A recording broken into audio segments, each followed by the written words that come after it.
Mike's Daily Podcast. This is a joy and an honor to be with you today on the program called Mike's Daily Podcast. The program called Mike's Daily Podcast, and we bring this show to you every single day. And you know that's not true. It's maybe every couple of days, sometimes every day. It depends on if people are getting on my nerves or not. And hey, when you're a manager, people get on your nerves all the time. Mike's Daily Podcast. Because you're managing them.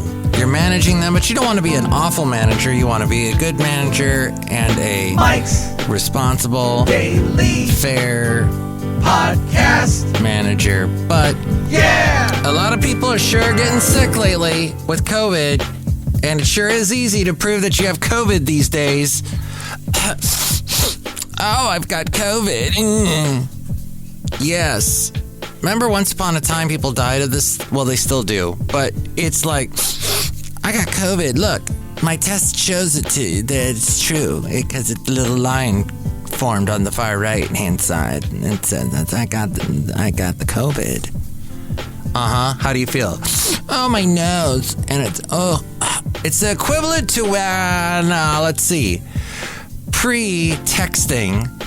So when you actually had to be more responsible and call your boss, you had to call them, and you're like, oh shoot, I don't know if I'm really sick, but when I call, let's see, maybe let me cough a bunch first before I call my boss. Hold on.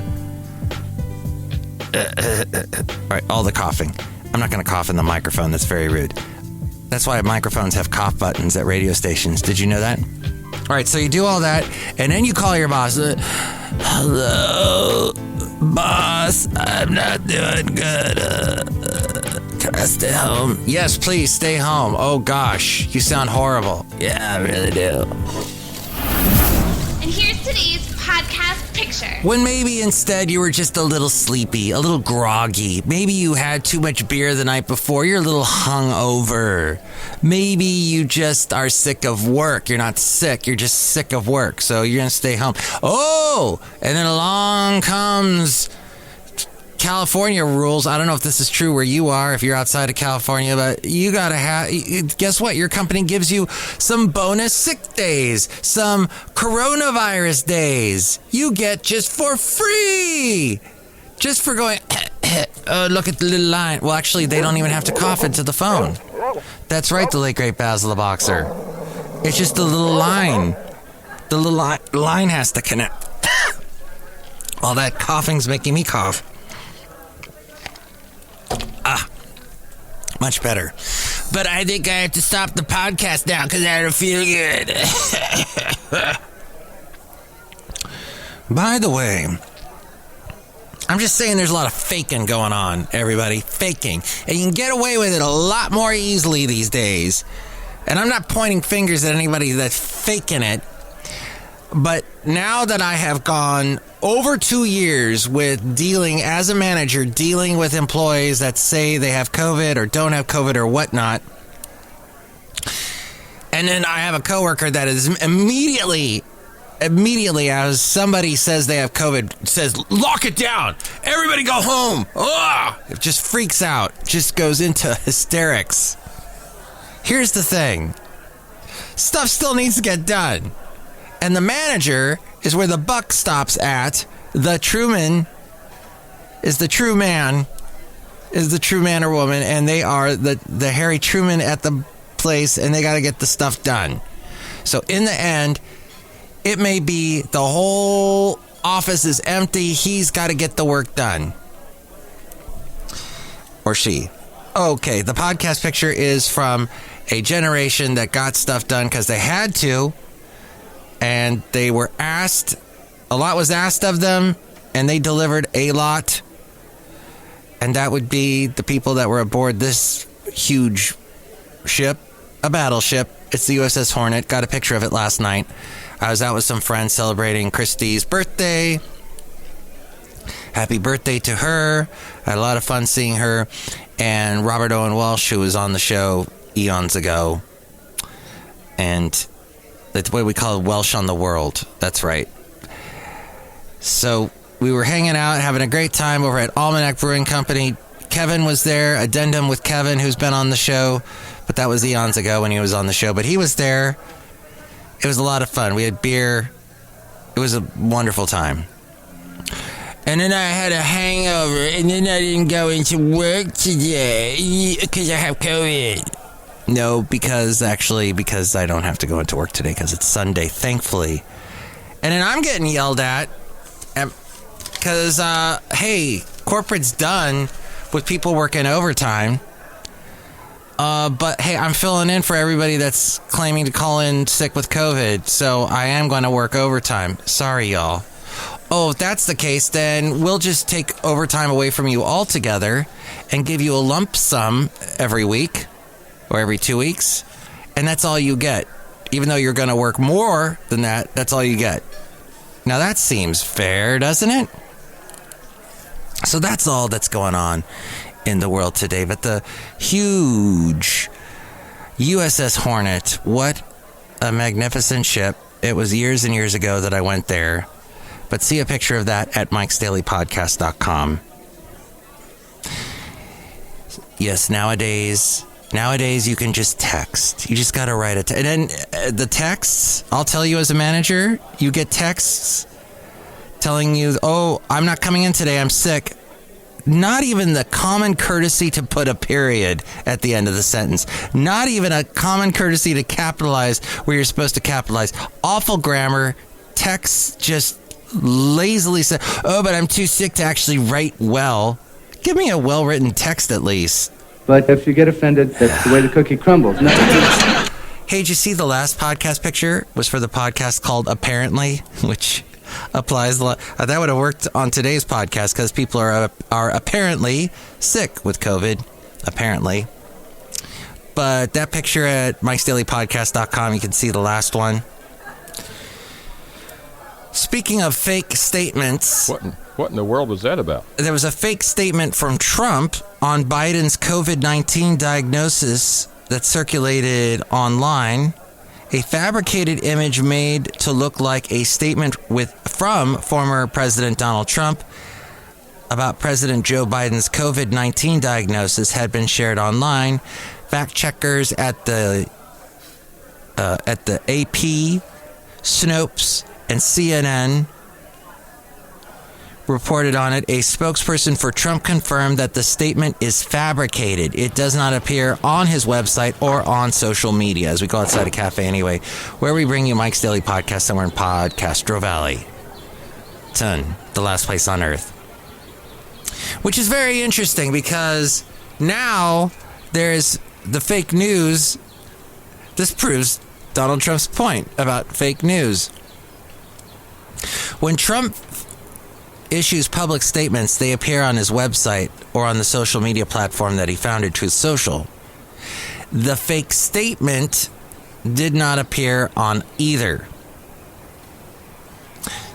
And it came after U.S. President Joe Biden was diagnosed with COVID-19. It claimed that former President Donald Trump released a statement wishing Biden a speedy recovery because, quote, no one wants Kamala Harris as president, is what it basically said. But apparently he did not say that. In other news, with people with interesting hair that led countries, Boris Johnson can't just walk away from Ukraine. He is planning a goodbye trip. He wants to undertake the third trip to see President Zelensky before leaving office. He can't just walk away. And the disclosure comes after the pair spoke on the telephone last week. The Telegraph has been told that Mr. Zelensky told Mr. Johnson that he had watched his closing address at Prime Minister's last week and approvingly quoted his remark, "Hasta la vista, baby." A source said that Mr. Zelensky approved it,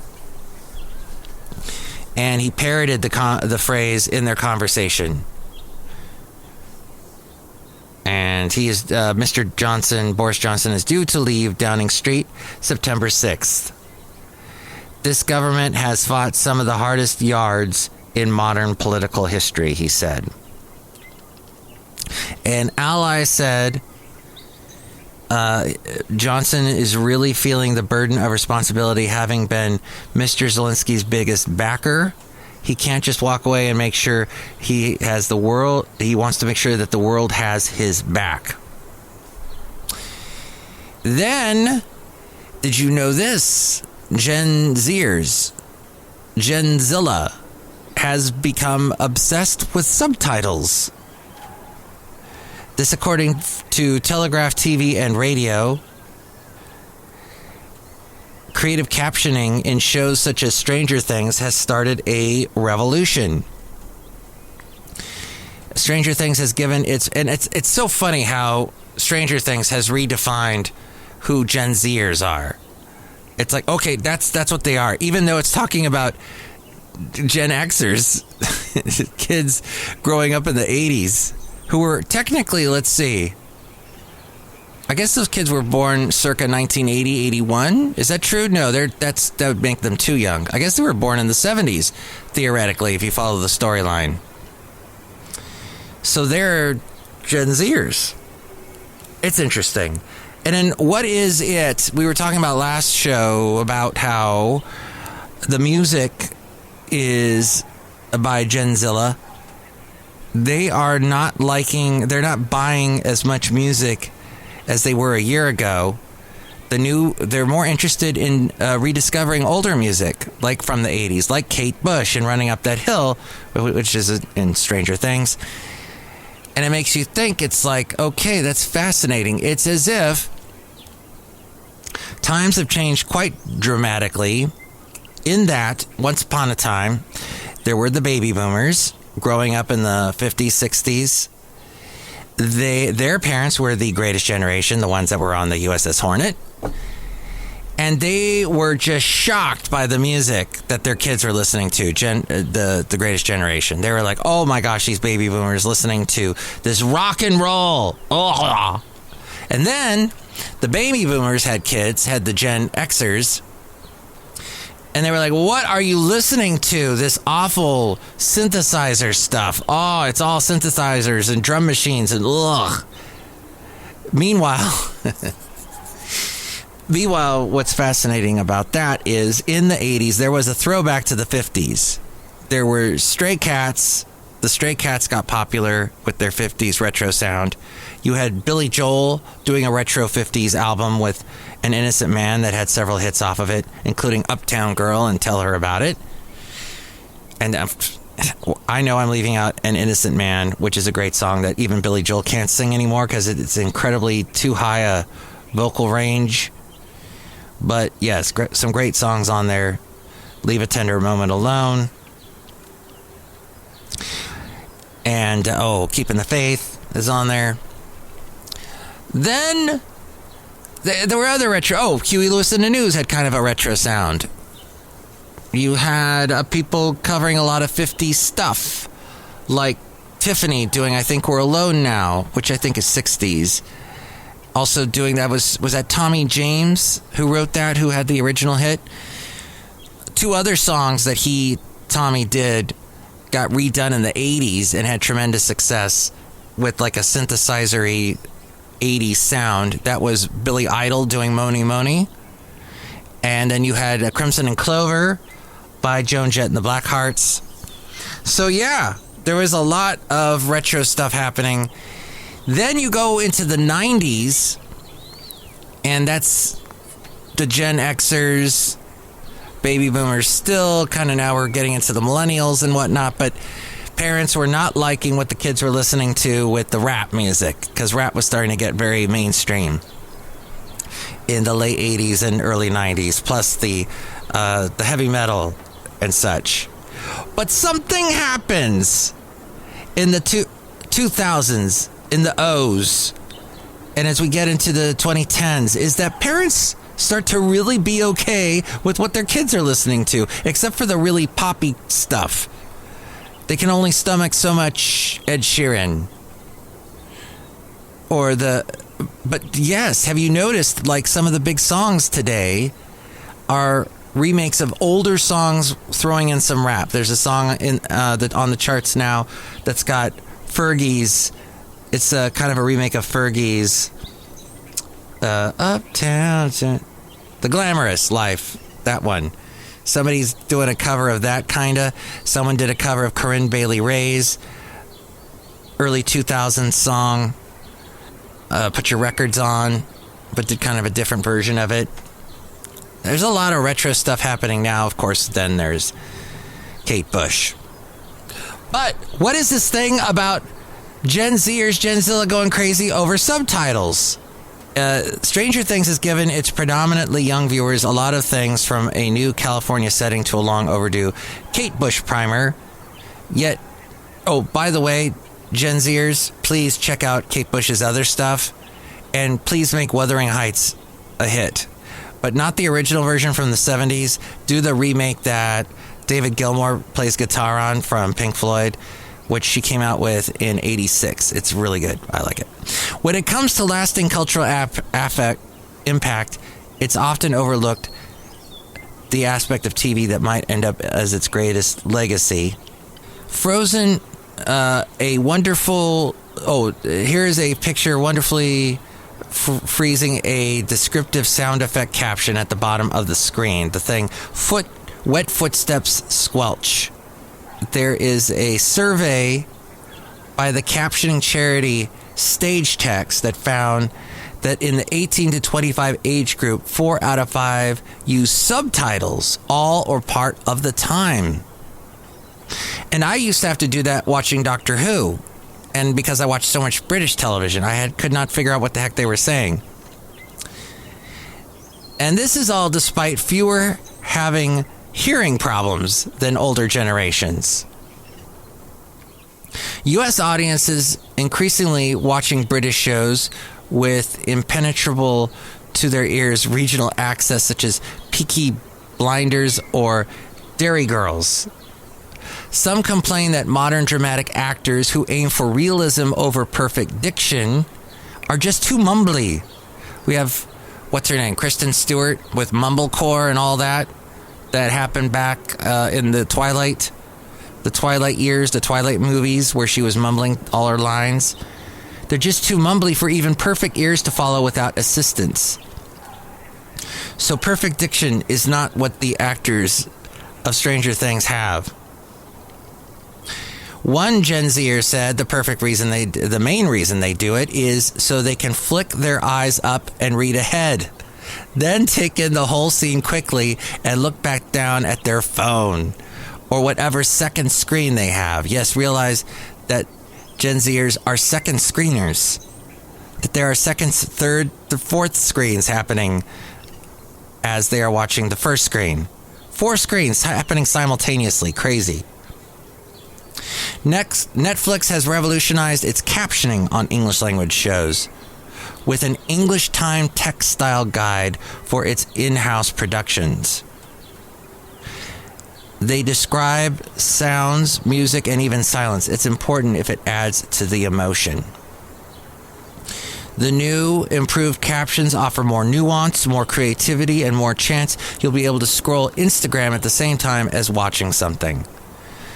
Well, hey, Genzilla is good at reading. They are literate, apparently. Are literate young people that shall inherit the earth. Well, one last thing having to do with music and culture, and then we'll wrap this show up, is Tom Morello. Oh, I love the guitar solo in Audio Slave's song. The big one that he did. I went like a stone. Thank you. That guitar solo, that's exactly what it sounded like. Anyway, I love Tom Morello's guitar work. Bruce Springsteen loves his guitar work because that's why he had him on one of his albums. But he had a run-in with security, Rage Against the Machine's Tom Morello, during the rock band's concert at Toronto's Scotiabank Arena yesterday.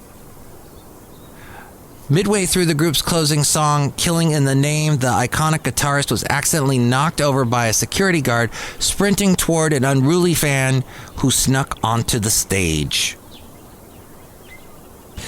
The lead singer, Zach De La Roca, who was seated because of a recent foot injury, continued performing the heavy protest track for a few moments before realizing there was a problem and stopping the show. Hold up, hold up, hold up, the rapper repeated, motioning to his bandmates to halt the performance. Did I also mention in the 90s maybe parents weren't so happy with grunge? Or maybe they liked it because it was sort of a retro callback to the 70s with Green Day and sounding like The Clash. As the lights went up, Morello was seen quickly standing up with a smile on his face and indicating to the roaring crowd that he wasn't harmed during the incident. After the musician stepped back onto the stage with his guitar, De La Rocha offered a few cautionary words to other concert goers with any wild ideas about crashing the stage. And guess what? He used foul language.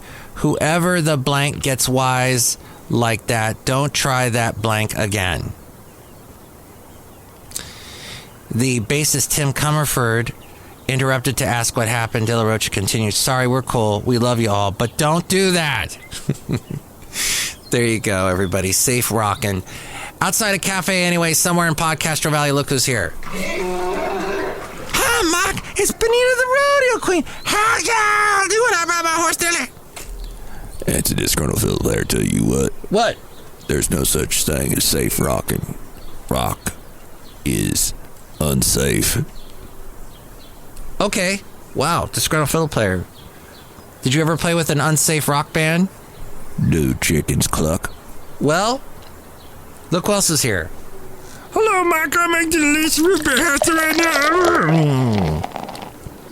now. Yum. Thank you. Drink it right now, I'll cut you. Oh, that's unsafe. Next show, it's going to be the wonderful, let's see, Madame Rootabega, Valentino, and Bison Bentley. I will try to be more daily with Mike's Daily Podcast. I try. Sometimes I get sidetracked. This past week, Thursday, Friday, yesterday, lots going on. Lots to deal with work and with people calling in sick and all of that. But hopefully we can get back into it so I can have a life. You can have a life enjoying this podcast. Hopefully you do. But you can tell me what you think about any of the topics we covered. You can call me 336-MM Daily. 3 + 3 = 6. MM as in Mike Matthews. Daily as in what this podcast tries to be. You can also email me, and with more info on that, it is A-Frame. Oh, before I go, sorry, A-Frame, didn't mean to stop. Baloney. To stop you from stopping the show. I have been watching The Lincoln Lawyer because someone I know who hosts a podcast called Plan Your State Radio, you can look it up. He told me, and he is a lawyer, he told me, hey, check it out. It's on Netflix. It's like 10 episodes, and it's really good. That's what basically happens in a courtroom. And it's a mystery and action adventure. Well, he didn't even tell me this, but it's got a lot of interesting shots of LA and parts of LA that I remember quite well growing up in the San Fernando Valley. As a kid, you would see all the time on TV shows like Chips or A-Team or The Hulk or anything that was on TV. They had shot primarily in the San Fernando Valley and in Los Angeles and various places. So you would see on TV all the time LA, which is weird because I grew up in LA. Somebody growing up in Huntsville, Alabama probably watched that and said, oh, well, that's California or whatever, but that ain't here. And sometimes Hollywood tries to make Studio City and the San Fernando Valley look like the South, but they, you cannot duplicate that greenery and the look as well without actually going to the South. But they couldn't because Hollywood was like, at that point, everything's got to be filmed here. And then eventually, hey, turns out Georgia's a great place to film. Let's film all of Stranger Things there. And places now in Canada are being used constantly for what you see on TV. But what this show does, The Lincoln Lawyer, they show aspects of California, of Los Angeles, that are very well done. And I'm like, oh, that's a perfect shot of that cool retro deco building in LA. I forget the name of it. Or that cool beach in LA. Or Marina Del Rey. The guy who is the tech guy in it has a... he's the tech millionaire who apparently, supposedly, has murdered his wife and her lover. And he's playing basketball on top of this building. And from one angle, you can see Marina Del Rey, which I spent a lot of time. I actually had a little tiny boat. It was called a Sabot. It's like a little bathtub in the water. And I sailed all over Marina Del Rey. It's also where, sadly, Brian Wilson of the Beach Boys died. Mysteriously. There was also in Marina Del Rey, Gilligan's Island, the opening scene. You've got Arrested Development filmed there. Then you see it on the opposite side in this one shot in The Lincoln Lawyer. And he's called The Lincoln Lawyer because he drives around a Lincoln, which he only drives really in the first episode. And the rest of the time he's being driven by someone that he represented as a defense lawyer and got her basically out of jail. And so he employs her to drive him around while he does work on his laptop and stuff in the back seat of his car as they fight LA traffic, which I don't miss that. But on the other side here, as they're standing on top of this building while this tech giant, this tech billionaire is playing basketball, kind of looks like the guy that runs Twitter or Google, and then he's playing basketball out there, and on the other side you see Venice. And Venice is just an interesting place. I spent a lot of time there with my mom. We would roller skate there, ride bikes. And so all these cool sights and places in LA, enjoying that. Even though I put down Netflix a lot recently, I have now discovered a new show, so I'm not going to put it down as much. But yes, enjoying that. And it's based on a movie that Matthew McConaughey did years ago. I haven't really looked too much into that, so I don't know how much of the original movie or premise they used. The new Lincoln Lawyer is actually a Mexican-American actor who I think had some success in Mexico before coming to America to become a huge star on The Lincoln Lawyer. I don't know too much about that other than that, so I'll have to dive into that. It's an interesting show. And according to my lawyer friend, it is somewhat accurate. Somewhat. But that is what I've been doing, and now this is what A-Frame's been doing, telling you the email address. Mike's Daily Podcast is written and produced and performed by Mike Matthews. His podcast is super easy to find. Download or listen to his show and read his blog at MikesDailyPodcast.com. Email Mike now at MikesDailyPodcast@gmail.com. See you tomorrow. Bye!